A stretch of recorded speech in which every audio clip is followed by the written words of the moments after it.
Hi everyone, in today's video I would like to show you how to pin chats on WhatsApp. The method is very easy. Just go to your WhatsApp, then select and press down the chat you want to pin on top. Now click on this pin button here,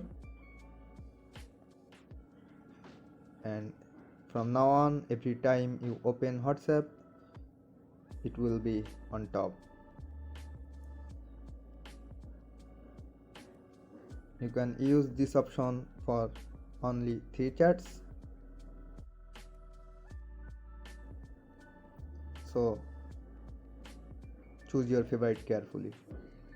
That's it guys. If this video helped you, please don't forget to subscribe, and thanks for watching.